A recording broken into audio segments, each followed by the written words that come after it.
My name is Mike Hopkins. I'm from a small mountain town in British Columbia called Rossland, and I've been a professional mountain biker for the last 10 years. When someone calls you up and they're like, hey, you want to go to Madagascar? You say, absolutely. You don't even question it. You're just like, yeah, I want to go. Yeah, 100%.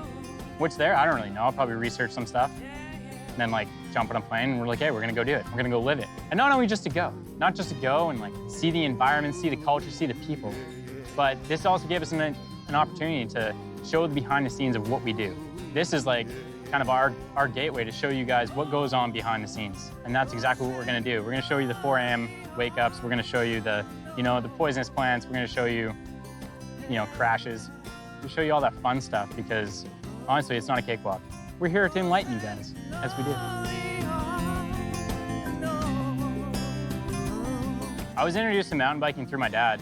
He really wanted us kids to like grow up in the outdoors. And my brother, who was always been my idol, I have like the little brother syndrome, so I just kind of like followed him around when I was younger. And he's the one that actually made me a really good mountain biker. So I owe it all to him, but I'll never tell him that. That's why I'll never go on TV and tell him that. This stays between us. Mountain biking for me has definitely changed. Well, it's taken on a couple different forms throughout the years. I mean, in my early years, it was all about rebel rampage and like jumping off really big things and seeing how, well, for lack of a better word, badass I could be. And, you realize that you can only do that for so long. And as I got older and as I matured, I started looking at it as more of this vehicle to travel and a vehicle to access places that I'd never been before. And that's actually what we're chasing right now. And it's kind of been my focus for the last 2 to 3 years. And it's taken me places I never thought I could go. And also it's like, let me access not only just amazing trails, but also amazing cultures. And it's actually just helped myself grow as a human being. And that's really what I'm addicted to now, is like kind of the human condition and this whole travel bug and like seeing what else is out there and the places that 2 wheels can take you. So that's kind of my motivation, my drive these days. Our first location was Camp Kata. We deviate off the highway and we're driving down this dusty road for a couple hours. And then the next thing you know, you were in this golden valley with nothing, it's like you went through this gateway to these walled giants, and it's nothing but giant, vertical walls surrounding you. It's absolutely incredible. It's a surreal experience. Dude, I just got I'm not even joking, I just got tingles. I just got goosebumps thinking about it. Oh. So I think that's kind of I think it all lines up. This is kind of our crux point for the morning, but we're gonna have to be up at 3 o'clock in the morning. After a little debate, we decided that we should be on top of Chameleon for first light. It's the first thing the sun's gonna see as it comes over the horizon, and with that massif in the background, I mean, it's that perfect combination of light and landscape, and that's exactly what we're after on this trip. So I'm sure a few of us have been up at 2 a.m., but you're not waking up. You're usually up from the previous day. And let me tell you, it's a bloody nightmare. It's awful. You don't want to be there. You're having breakfast with a handful of your groggy buddies. There's no lights at all, because there's no power. And then you're just rallying everyone by basically candlelight, trying to get them up the mountain.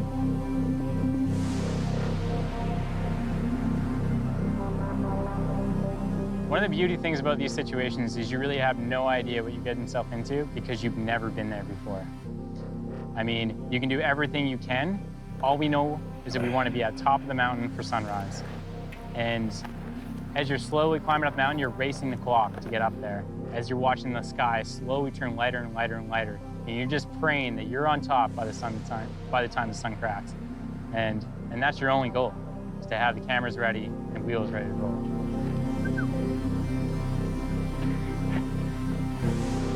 Two o'clock. This is a giant collective effort from everybody. It's not just, in the film and in the images, it looks like it's just me going out and doing these things, but really there's so many people behind the scenes. You have all the porters, you have the cameramen, everybody's getting up at 2 o'clock in the morning, everyone's hiking the mountains, everyone's putting themselves in positions to capture. It's kind of cool to be able to show the process behind it, not just the glory shots, because there's so much that goes into it. So yeah, but bring on the sunrise. I think we're ready. When the light hits and you actually realize where you are, it settles on you that it's all worth it. The traveling, the early mornings, the sweat, everything. It's this total unique experience, and you're standing at the top of it and you get to ride all the way to the bottom. It's absolutely surreal. This is honestly why we do this. Cliche thing to say, but this is it. Very excited. Right as the sun's about to crest the horizon, things are usually a little bit hectic. There's always last-minute jitters. You're standing there just waiting to go. The film crew's waiting to get the light, and stars have to align, and everything really has to come together for like this image to come together. And it's not an easy task to make happen, really.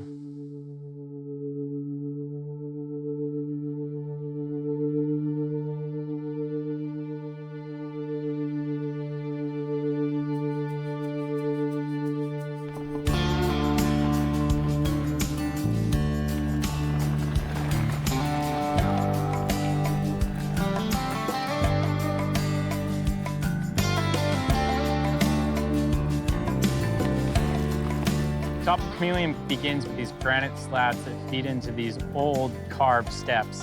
And those old carved steps kind of transition the mountain to the point where you hit these grassy fields, and ribbon of single track take you down into the village. And it is a seamless ride all the way.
In these locations throughout the scouting experience, you usually find locals and people like coming out of the woodwork because they're curious of what you're into, and you know, you never know what you might find yourself doing, like playing a soccer match with a bunch of kids. But it was a hell of an introduction for day one in Madagascar.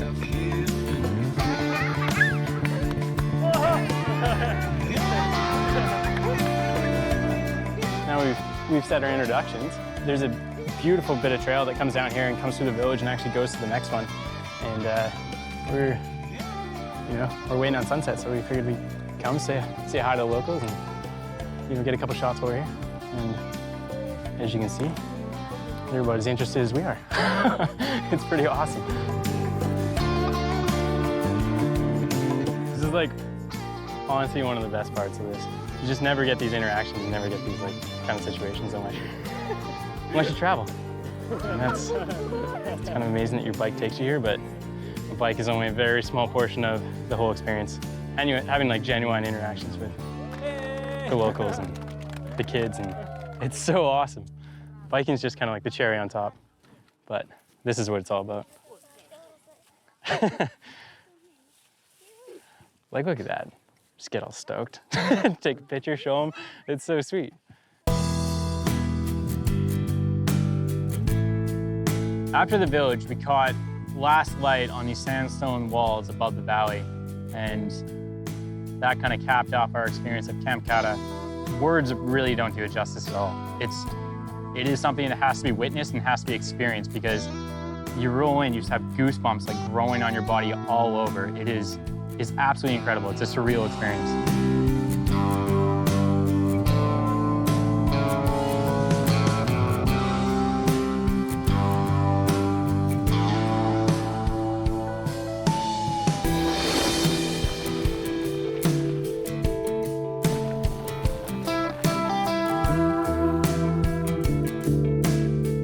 As we move from Camp Kata to Isolo, you really get an understanding of like how diverse Madagascar is. We went from this beautiful valley into this extremely arid landscape with these spires that kind of shot out of the ground. And that in itself is just, to watch that happen in such a short distance, really gives you a definition of how wild this place is. One of the keys with this kind of filmmaking is to capture a country's natural beauty. And not only just natural beauty, but the diversity within that. And that's what we're really chasing, is these contrasting locations. We went from the towering walls of lichens and mosses to this barren, beautiful desert that's actually an old seabed of Isola. And that's exactly what Isola was. It was like this perfect contrast. Don't you dare say a single word, or I will strike you where it feels. When I arrived at Isola, I felt like I was underwater. It's insane. There's erosion marks everywhere. There's rocks embedded in rocks. And you're kind of just waiting for, you know, a velociraptor to walk around the corner. It's definitely prehistoric. No more. There are certain things I won't ignore. I really think you need to go before I kick you out the door. I kick you out the door. Very cool. Very cool. Good job. It's pretty cool. After scouting the sandstone crags, we basically rallied our gear and wanted to get back there for sunset. So it was kind of crunch time, but really wanted to take advantage of that golden hour. So the team set to work and made it happen. I don't wanna hear no more. There are certain things I won't ignore. I really think you need to go before I kick you out the door. 4:30 right now, and the plan is to shoot sunrise once again. We got 4 porters from the local village. I think the crew is all pretty tired, not gonna lie. Not just this morning, but just physically, slightly mentally. We're on the verge of losing it, but that's fine. It's super chill. And, but hey, I'm gonna make it happen. Always do. Lucky for you guys get to watch the slow degrading process of filming. For all of us, we all go a little bit crazy by the end of it. It's perfect. Welcome to our world.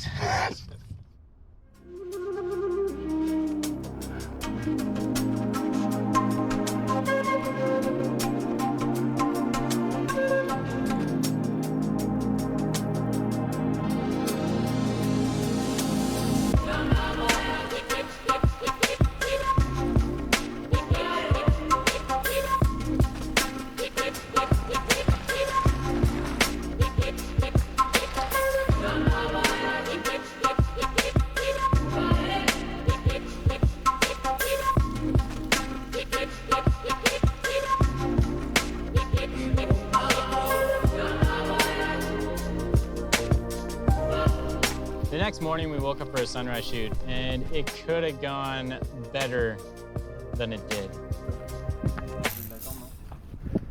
Oh! You okay? All right? Mike? I ended up having a big crash, and I had to go get my shoulder checked out in town by one of the local doctors. My shoulder is pretty worse for wear now. It's actually pretty sore. It's tightened up, and I can't really do anything with my arm. So it's not a good situation, which is kind of a bummer because we're right in the middle of this trip. So I don't know. We're gonna go get checked out. Hopefully, hopefully it's not as bad as we think it is. Here we go. First time in a foreign hospital. Apparently it's brand new though. Il est tombé.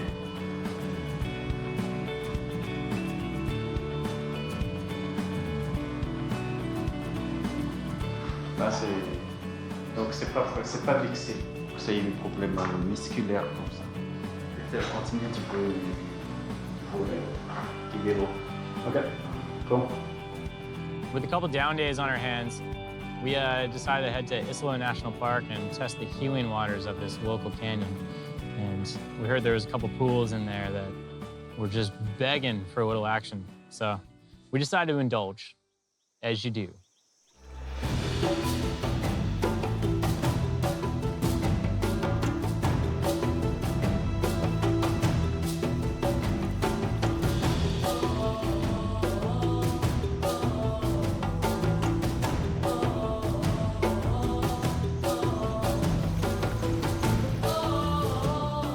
In the national park, we found ourselves winding our way up this canyon, and the walls just got steeper and the vegetation got greener. And as this happened, the water seemed to come a little bit more profusely. And with that came the wildlife. You got the lemurs, you had the chameleons, and it was just this, you could feel like the life in the canyon. And it ends with these waterfall pools that are just begging for a little action. So the boys and I decided to take it into our hands and indulge a bit.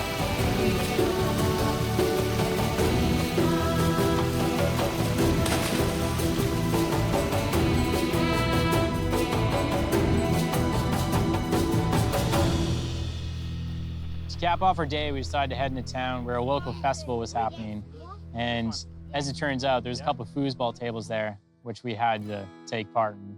And, you know, had an amazing night playing a couple of the locals. And next thing you knew, we were basically jumping in the car and heading for our last stop of the tour in Ifati. I haven't played foosball in years, but hell, if I'm gonna get reintroduced to it, now is the time.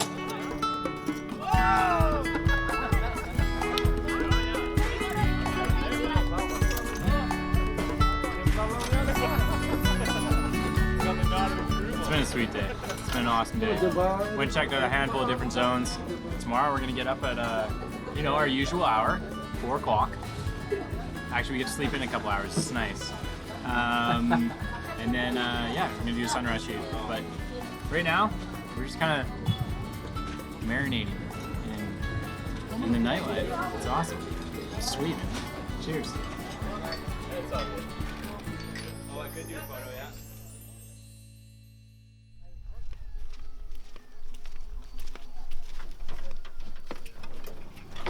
So this morning, we once again beat the sun up.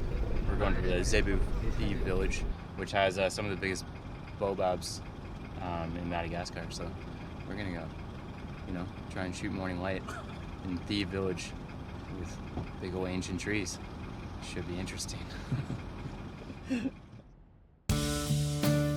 We made our way to Ifati because we heard there was amazing baobab forest there. And if I was going to leave Madagascar, I couldn't leave without riding through one of these forests. Madagascar is one of those places that makes you happy you travel. For us, that was like such a massive thing. Aside of the bike trails and the biking, which was incredible in itself, it's just about the entire experience. And to be able to experience that with, you know, your buddies puts it on another level.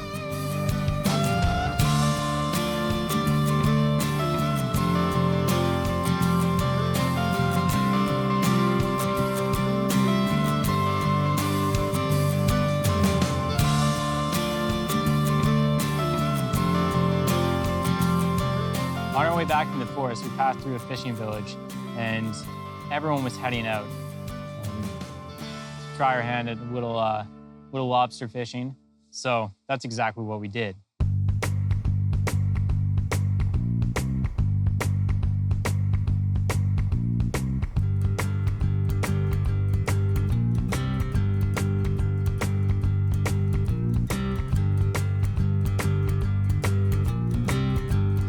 We're in Ifati, the final destination for us. We made it to the Madagascar coast. There's a mass exodus. Everybody leaves at sunrise to go out fishing for the day. And we met a couple guys, and Christoph here offered to come out, take us out so we could catch our own dinner. And, you know, we can't really pass that up. So next thing you know, here we are on a boat going fishing, you know, as you do. It's just another day. It's so rad. It's awesome. Yeah, that'll be it. You guys. Let's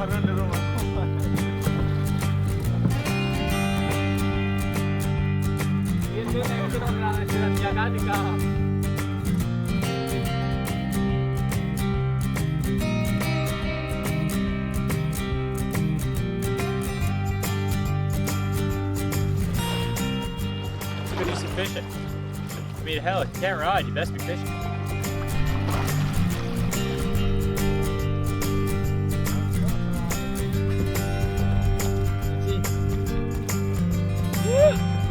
So sick. Having crayfish for dinner tonight, boys. You have a lobster?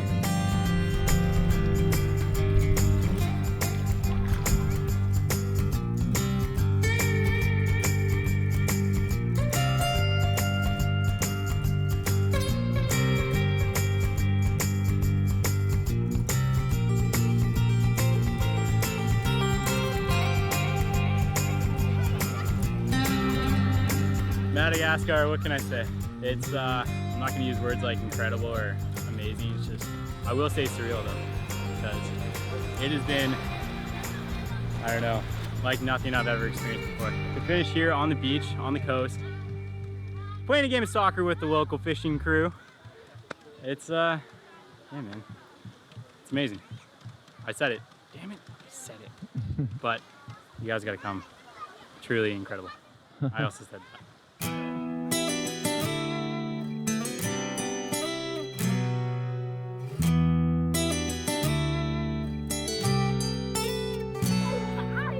In traveling, some of the best memories are created from the lifeblood of the country, and that's the people.